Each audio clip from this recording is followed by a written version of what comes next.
I omitted to do the purgatory of a photograph.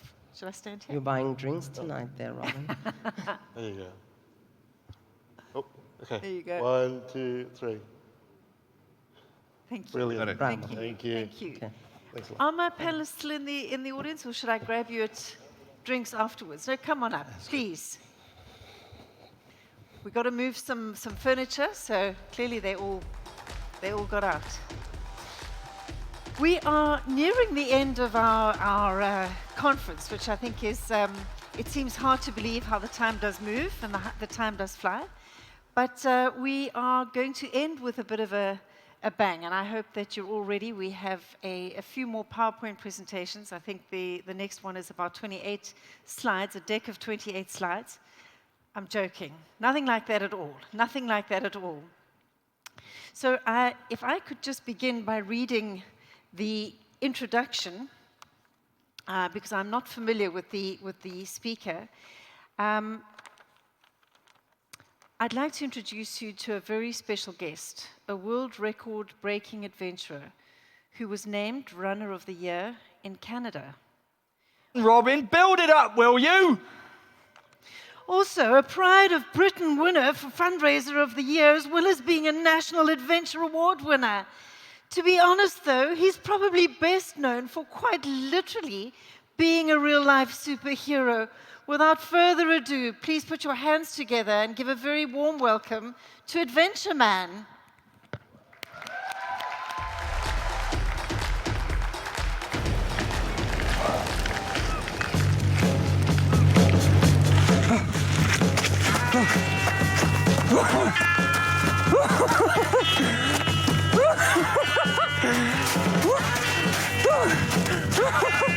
I'm off!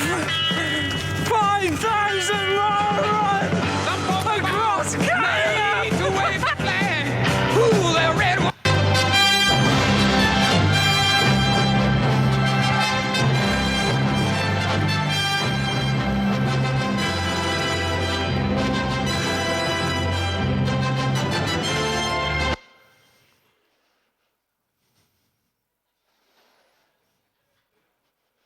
So what am I? Shout out, what am I? Superman. What country are you from? Pakistan. Does Superman really look like this in Pakistan? Come on, what am I? Adventureman. Well, she did shout it out, didn't she? But it's not the right answer. Come on, keep going. Superhero. Come on, I got told you lot were supposed to be intelligent. Come on, who's going to guess it? What's that? Canadian.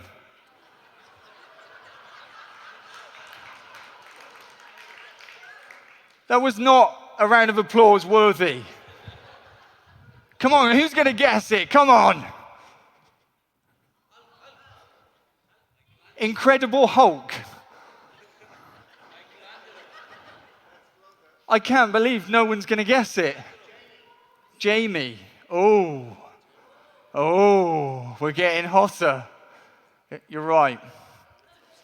Sorry to let you down. I'm actually just a normal bloke, normal man from Gloucester in England.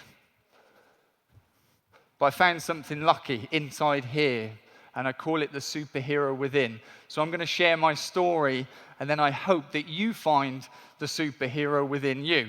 So I'm going to take you to the greatest challenge. A few years ago, I put my hand in the Atlantic Ocean in St. John's, and then the goal was to run all the way across 200 marathons all the way over to Vancouver to put my hand in the Pacific Ocean.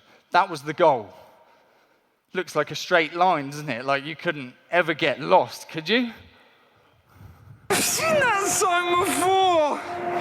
I've gone the wrong way! How have I done it? Ah! Have you all done that before? So how I done it was with a backpack. Obviously, how else are you going to do it? So I ran with the backpack, but I weigh 60 kilograms and the backpack weighed 30. So it's half my body weight. So as I ran, I kind of ran a little bit like this. And the weight was just so heavy that then my foot went crack. Had to get a bone scan. So there's the black spot. Bear in mind, I just told the whole world I was going to run across Canada. And I'm 2 weeks in, I think I've broken my foot. So I'm sat with the doctor, and I'm like, Doc, this is not good news, is it?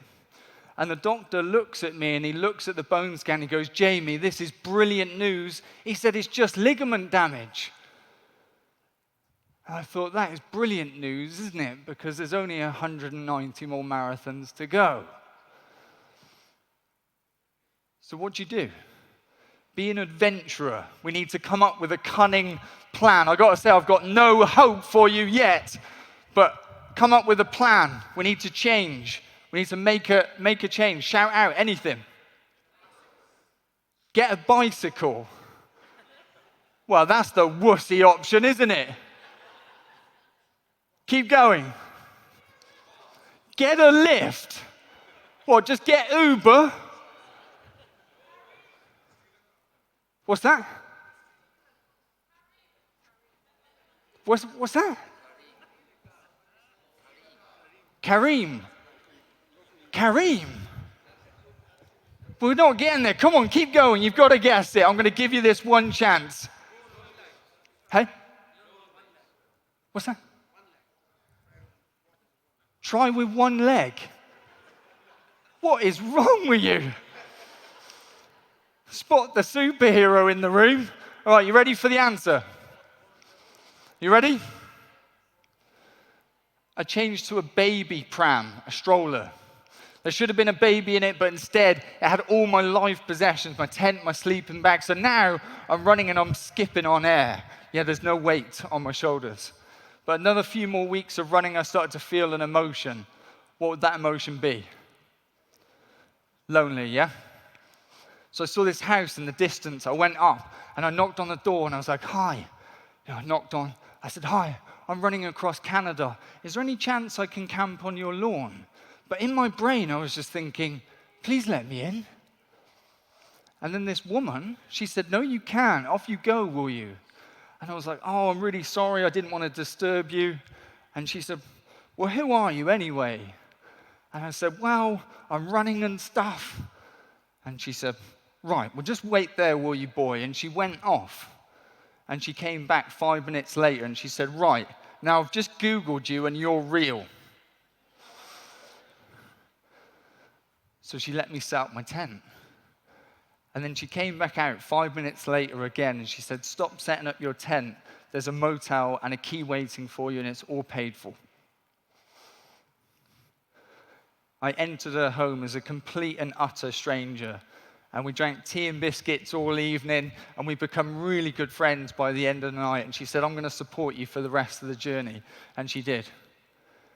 If I'd have knocked on your door, what would you have done? Ellie? Turn me away.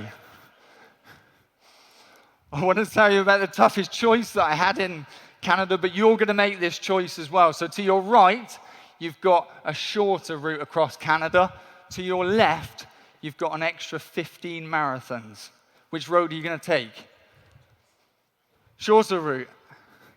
It's human nature, isn't it? We'll always take the easy road. The reason why I was stuck on these crossroads for so long is that I had my lazy brain wanting to do the shorter road, but I had my heart wanting to do the extra 15 marathons. And in the end, I went with my heart, and this is where I ended up. I landed into the children's hospital that I was fundraising for. This is all the doctors and nurses that came out of the hospital, and they'd done this huge run around the hospital. There's a little superhero dressed up. We'd done this huge run, and then this doctor, at the end of it, he came up to me and he said, Jamie, I don't know if you know, but in the last 2 weeks of running, we've actually raised an extra $15,000 for the hospital.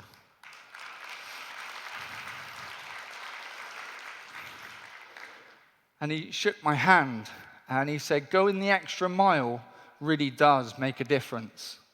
And I felt all like fuzzy, you know, that motivation, but I couldn't let it go. And I said, cheers, Doc, like I really do appreciate that. But I said, you do need to know that was more than just an extra mile.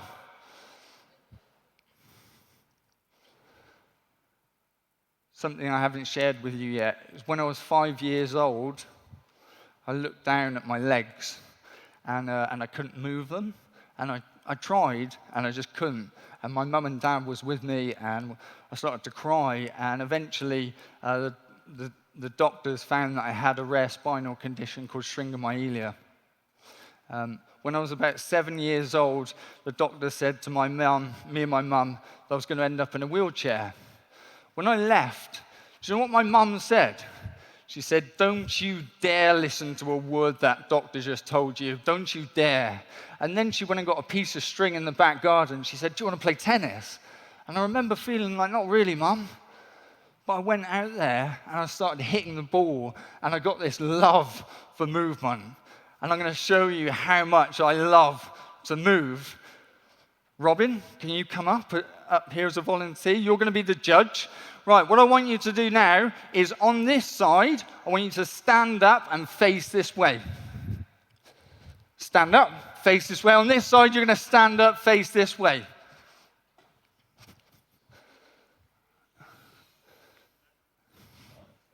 Oh, that's my water. It's okay. Thank you. Right, you're going to be team everything, okay?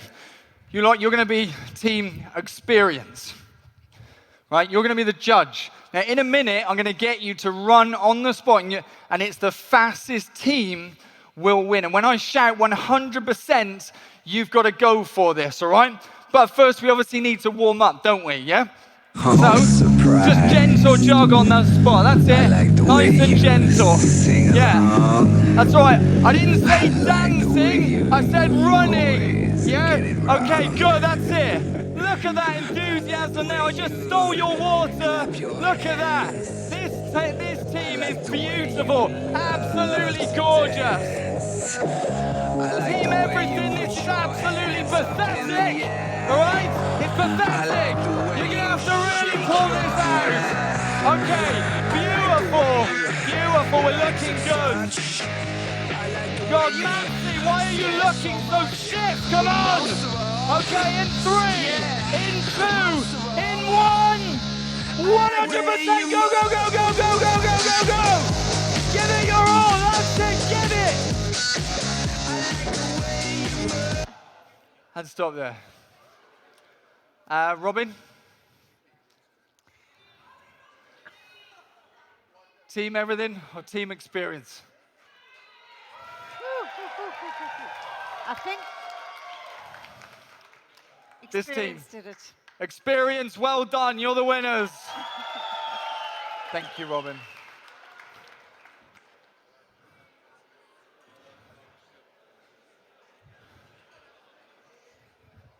I tried to motivate you, didn't I? I tried. I told you were pathetic. It didn't work, yeah? Good try, though. Oh, thank you. Oh, great. So what did you see on each other's faces? Fear. What else? Smiles, yeah? So I kept moving and I just kept playing tennis. Even though I was really sick, I just kept playing. And eventually, all my symptoms of my illness just gradually disappeared. And I'm really, really lucky because I should have ended up in a wheelchair or even worse. So when I was 16 years old, I wanted to be like the next big Roger Federer. And I was cracking forehands and backhands. But I worked out in the end, and I worked this out myself, that I was absolutely crap at tennis. But in my later years, I got a job, and I started to save up to put a deposit on a house. And I saved up £20,000, which is about 30,000 US dollars. And I went to sign the papers. And right at the last minute, I just got this gut feeling in my stomach. I was like, something's wrong. Do you know that gut feeling that I'm talking about, where you just feel it in here? And in the end, I pulled out, and I said, I'm so sorry, I can't do this. And then I went through this thought process.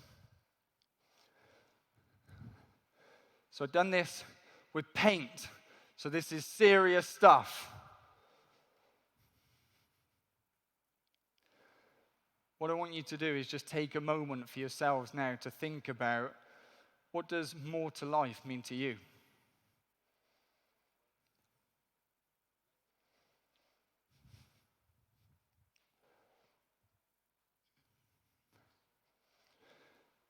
So in the end, instead of getting the house, I listened to that gut feeling and I bought myself a bicycle for £50 out of the newspaper. I mean, it was one of the worst bikes known to man. And then I got in touch with the Children's Hospital and I said, I'm going to cycle 14,000 miles from Bangkok, Thailand, all the way back to my hometown in Gloucester, England. I started off here and made my way. I didn't have a map, but I did have a compass, but I still went the wrong way for a few countries.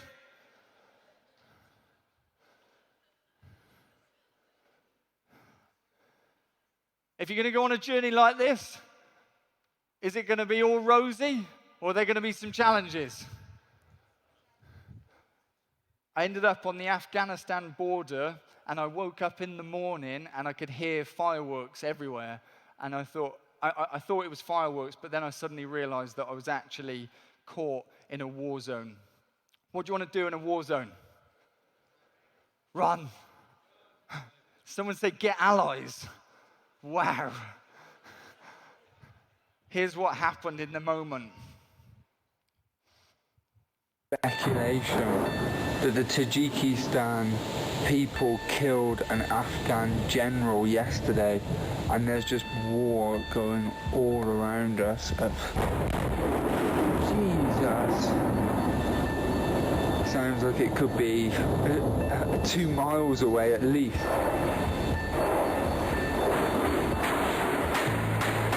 Jeez. Oh my God.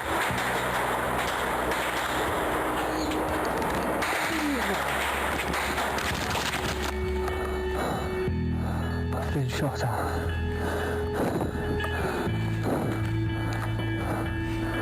This is no game.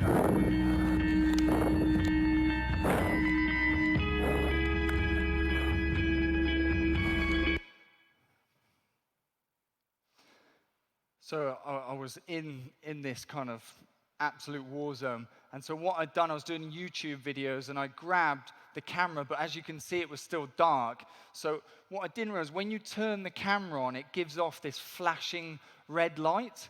So I was in the middle of a war zone. Yeah, so I was shot at, but luckily I made it. Over 600 people died in those 36 hours. If you wanted food, fuel, what would you eat or drink on a journey like this? Shout out. Curry? It's good food. Yeah, I'm not sure it would end too well though. Cat food. Yeah. Buy some Coca-Cola.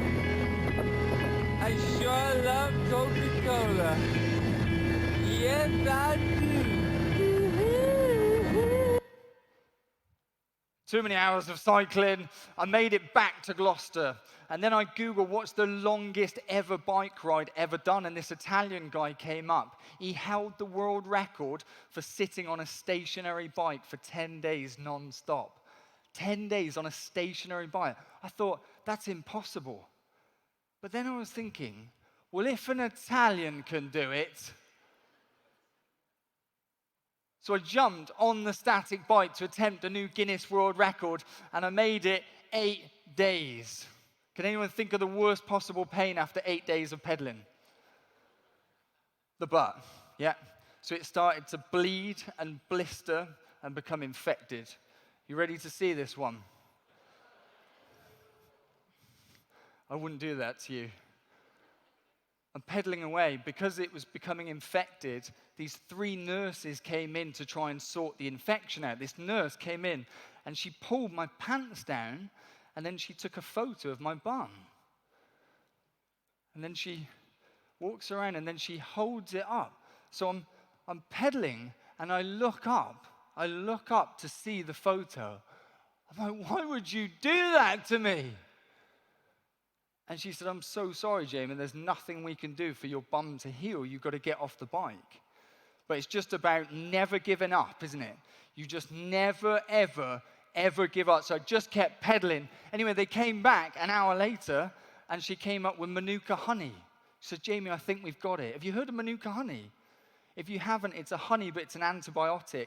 She slapped that on my bum, and it healed the infection in the space of 12 hours. And I kept pedaling to pedal 12 days to get a Guinness World Record.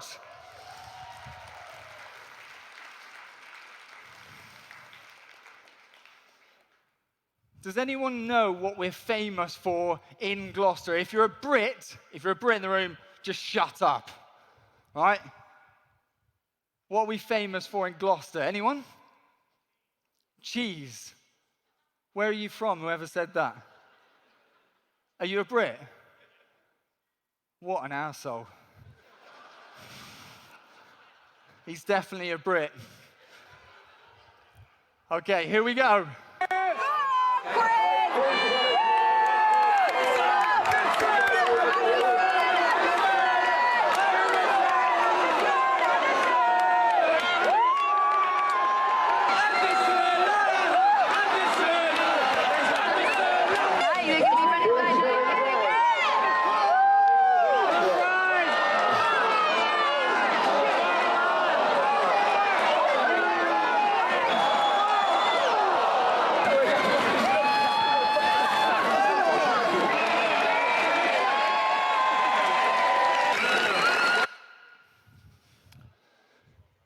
So that's what we do in Gloucester. We roll cheese down a big hill, we all chase after it, and then break our arms and legs. So I had all these crazy people in Gloucester saying, Jamie, what are you doing next? I'm like, what are you talking about? What am I doing next? I've done enough already. I've just cycled around the world. I've just broke the world record on the static bike. I actually needed an holiday. So I actually got myself a visa for Canada to hopefully look like this. And then everyone in Gloucester, they said, Jamie, you've got to keep doing this. And I got invited back to the Children's Hospital, which is where all the donations went. And when I arrived, this is what I seen. They actually built a new school playroom from the donations. And it was £20,000 that we ended up raising. Now, call it a coincidence, but that's the same amount that I saved up for the house that I did not buy. So I was sat on my mum and dad's toilet, and my Canadian visa came in, and I just thought, bugger it, maybe I should keep doing this. So I jumped off, and I was like, Mum, Dad, I'm going to run across Canada. And then my mum, she was like, I don't think that's a good idea, Jamie. And then my dad, his vein was pulsating on the side of his head, and he was like, that's exactly what you should be doing. So all together, we put it into Google, and this is what we found. If you don't know who this guy is, it's a guy called Terry Fox, and in the 1980s, he ended up running across Canada with cancer in one leg. Unfortunately, he died halfway. But to date, he's raised over $800 million for charity.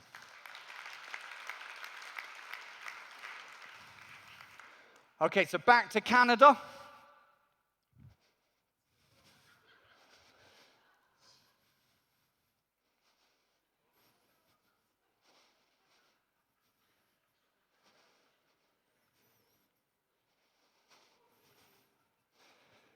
You just took a picture of that. Are you sending that to your wife, are you?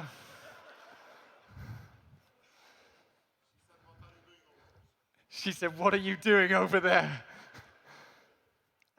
When I made it to the halfway point, this was the moment where Terry Fox died. And when I arrived, this family turned up. And the mum that took the picture, she said, that's my boy there, Jamie. And she said, just so you know, he's battling a really tough illness right now.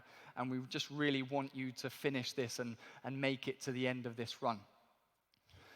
Okay, so it started to take off, a little bit like Forrest Gump in the end. I just feel that running. But if you look at this, it looks fun, doesn't it? So do you want to run across Canada now? Do you want to run? Yeah? There's just nothing, like, I've been out here for, I don't know, 4 days, and there's just tins of fish and butter.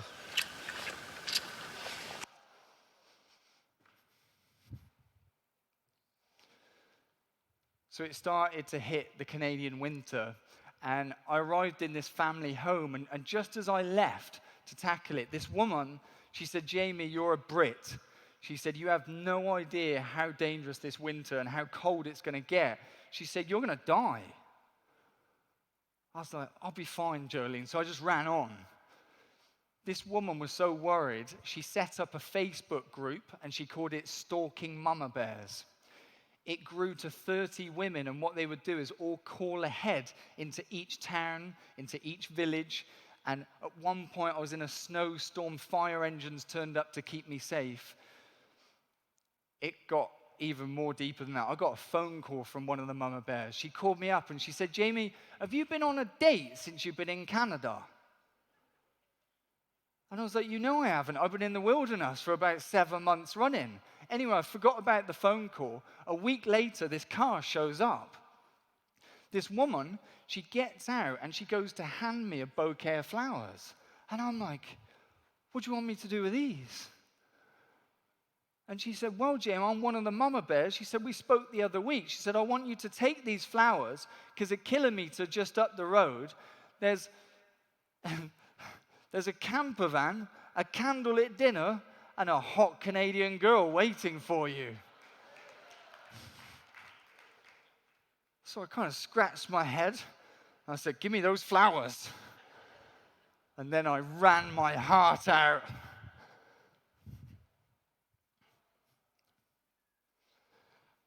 And that's the end of that story.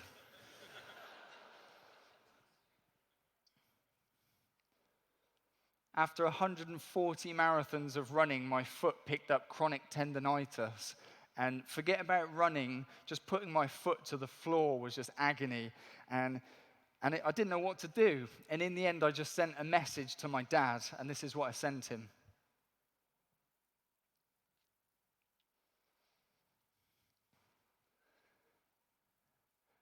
And then this is what my dad responded with.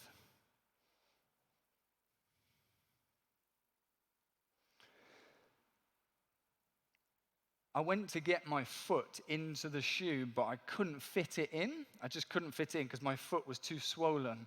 So I got a pair of scissors and I cut around the shoe. But then when I put it on, it was too floppy. So I got duct tape and then I duct taped it up. And then I went out there and I embraced every single painful step and just embrace the pain.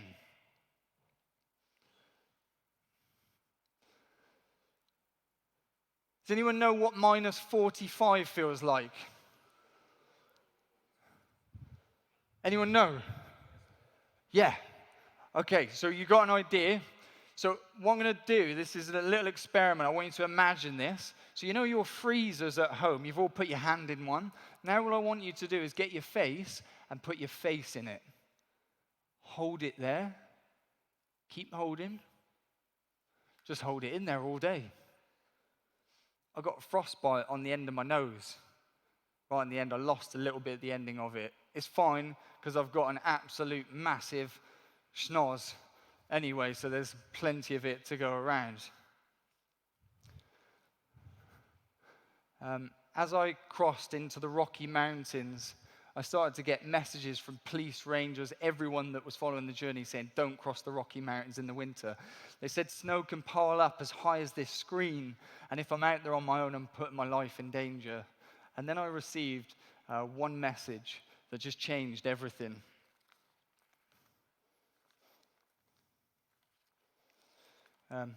It read, hey Jamie, as you head into what might be the hardest and most dangerous part of your journey, I thought it might inspire you to be reminded what you are running for. You might recall Samuel, a little guy who you met in the city of Thunder Bay. Well, Sammy's cancer has returned, and he is out of treatment options. For now, we're enjoying every day, and he's living a full, joyful life as best he can. It is devastating for us, obviously, but it's also motivating to make sure that you know that what you are doing is going to change the outcome for kids like him in the future. As a normal mum, I have to say first, be careful, Jamie. But of a mum of a child facing the end of his beautiful life, I say, keep going, Jamie.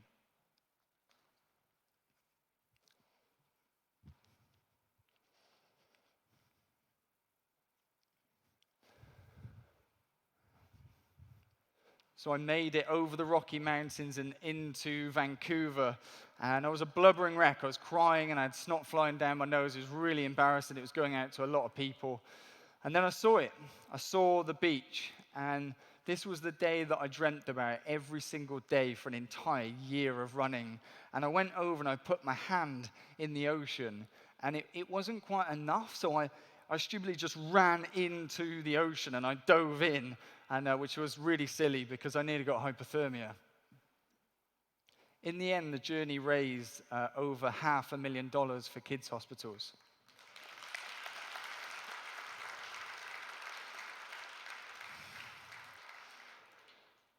Do you know what I didn't see coming, though? I didn't see the experiences that were ahead. Do you remember Daisy at the beginning of the journey when she got me that motel key? Do you remember that? Or the doctor that shook my hand to kind of help motivate me to keep me going? Or what about the mama bear that got me the date? Or the mum that got me the letter? They were my superheroes. Who are your superheroes?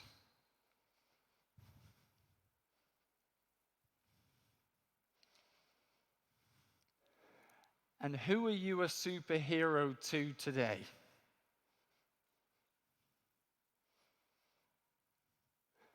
Lastly, I'm just a normal bloke from Gloucester. I'm a bit of an idiot, really, but I think you've worked that one out. But I just found more within here, just more. And that's what we all have, every single one of us, no excuses. There's more in us than you'll ever realize. So whatever that is for you, just find it in here. Find your superhero within. Thank you very much.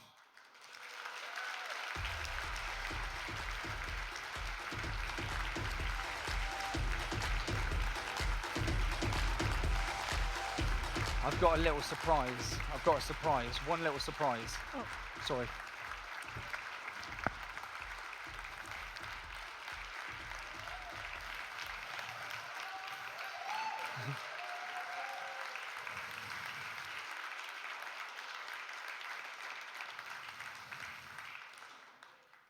Okay, sit down. Thank you. I felt that. That meant a lot. I've got a little surprise for you because of it. When you leave here, right? Not in a year's time, not in a few years' time. When you leave here today, you're going to take on the biggest superhero challenge of your life, aren't you? Did you just feel that waft of motivation just came flying out? You're going to leave here today and you're going to take on the biggest superhero challenge of your life, aren't you? And when you achieve it, because you always will, do you think it's incredibly important that you then scream?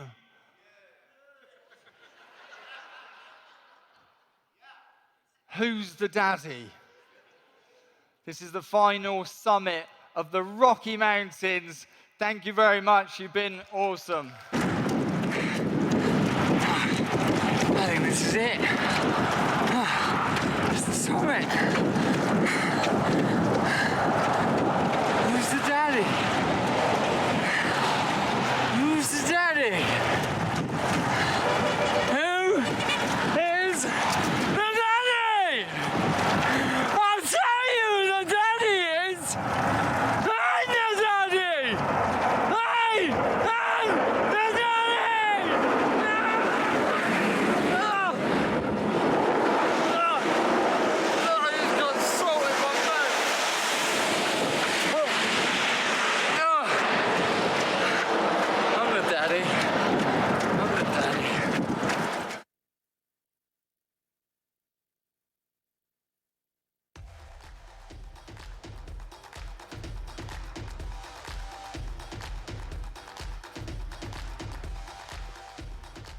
Jamie, I don't think he's in the room anymore, but what a character. I think he's a bit of a loon, but what a character.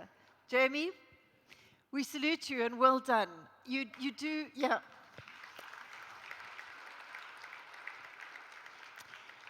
It's particularly close to the Travelport family and your cause. So I think really very, very well done. And we will remember and thank you. I just want to also just remind you that you are wearing the Cameroon flag colors. We just wondered if that was your, there you go. So, ladies and gentlemen, on your app, there are lots of photographs. If you do post them on social media, please don't forget the hashtag TravelportLIVE 2019 along with it so that it does continue and trail, which is great. We have dinner this evening, but I think from my perspective, I want to thank each and every one of you. It's been a fascinating, it's been a fun and very, very interesting couple of days, and thank you for your participation. More importantly, I know that there's a team of people that have done a fantastic job, but I would like to call upon Nick Dagg, who our host, and thank you, Nick, certainly, on behalf of all of us. But if you could come and close the event. Thank you. Well, that is a incredibly tough act to follow, and I will not get anywhere close. But I just thought I'd spend a few minutes just really reflecting on the day we've had today, some of the thoughts that we've had, and really passing some of my thoughts around it as well. So we kicked off this morning, Mike, and talked through some of the technology that we're driving here in Travelport, how we're looking to piece by piece, improve the performance, improve the capabilities. Think about also the persona, that theme that we had through yesterday, how that impacts how we can be more specific and targeted on our individual customers, which I think is a theme that we've seen throughout this couple of days. We moved on and we had a very energized NDC session. I think what's evident, I've done a lot of these events over the past 12 months, and I think what's evident is there is a real thirst for knowledge around NDC. I think there's a task for us as Travelport and any industry leader to help continually drive the knowledge, drive the education, lead the debate and inform the debate, as what this is all about is getting a richer, better customer experience. This is, at the end of the day, it's about the customer, the traveler, and it's inherent on all of us as the community driving this industry to ensure that we stay focused on that and we work through this month over month. There's going to be a lot more to come, but a big takeaway for me is we've certainly got to be active in all our markets around the world, specifically in this market, ensuring that we're helping you stay informed, stay up to date with where this part of our business is going. Great panel with Robin on bleisure.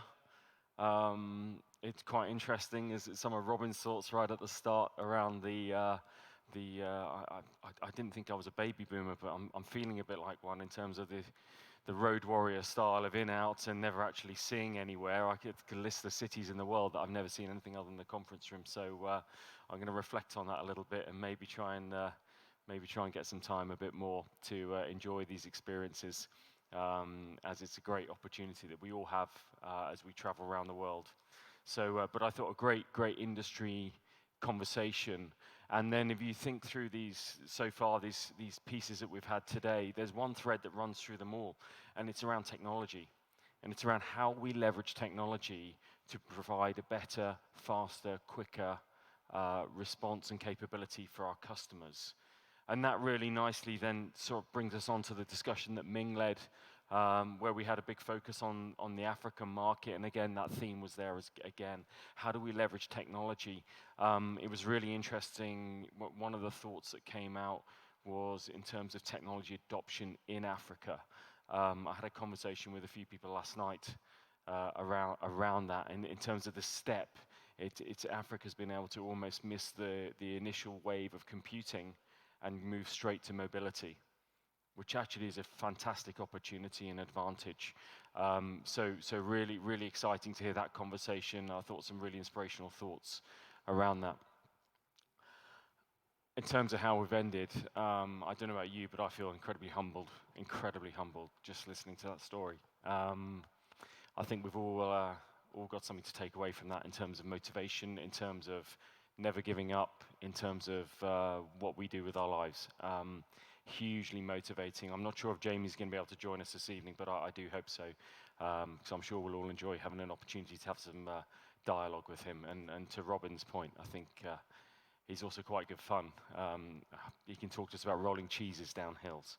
So that's really what I wanted to cover today. I think we've had a really interesting, insightful, challenging couple of days. It was fantastic spending a huge amount of time with many of you last night. I met so many people. I've got a stack of business cards about that thick, but I will get around to just dropping you guys a mail and connecting up with you. We've got a great evening planned this evening. So it's 7 o'clock. We're, I believe, downstairs in Gordon Ramsay's Hell's Kitchen. Now, I'm a bit concerned about the title of the restaurant. I've seen the TV program, so I'm a bit concerned. I talked to the team this afternoon, the organizational team, and they told me it's fine, it's a really good restaurant, it's just a theme, don't worry about it. But there is room service if it's a bit dodgy. So 7 o'clock at Hell's Kitchen. I think we're set for a really lovely evening. Should be great food, and hopefully we can continue this dialogue, this conversation that we've been having, and getting to build our networks. I can't leave without saying a few thank yous. So bear with me, I'm going to refer to my notes so I don't miss anyone. Firstly, our speakers, thank you everyone. There's a lot of preparation goes into making these events engaging, useful, informative, so thank you to all our speakers. I'd like to thank our panel members. Very kind of you. You've been very generous with your time, coming up and exposing yourself and giving your points of view and thoughts. I think for me, the panels and the dialogue are what really bring these events to life. So thank you to everyone and for your support in joining our panels. Robin, our MC, thank you. I think you've kept us moving along and linking it all together. Looking forward to seeing the bank of photos and selfies that you've got. It's going to be quite a collage, I think. Our keynote speakers, Jeffrey from Bain, Sandeep from Kareem, and of course Jamie. I think those have been real highlights of our couple of days here in Dubai. Most importantly, the organizational team, our marketing group from Travelport, you guys have been absolutely amazing. Thank you.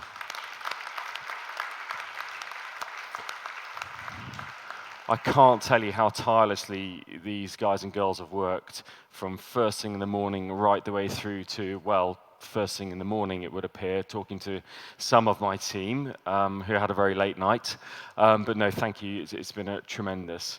And then last but not least, well, actually one more before the very last. I'd just like to thank my team here in this region. I spoke to a huge amount of customers last night.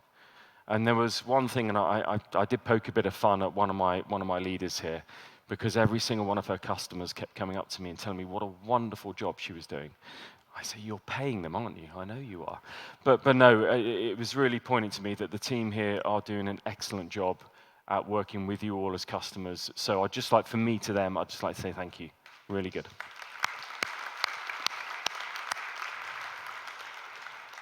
Last but not least, we aren't going to do any speeches tonight. We're just going to have a lovely, relaxed, engaging evening. So the very last word is to say thank you to all of you. You've been incredibly generous with your time, your attention, your attentiveness to this session. We value and really value the challenge, the dialogue, the engagement that we get from you. We value you as customers and your support you give to us as Travelport. So from me and from all the leadership team at Travelport, thank you very much for joining us, and we really look forward to seeing you again soon, and we look forward to spending the evening with you. Thank you very much.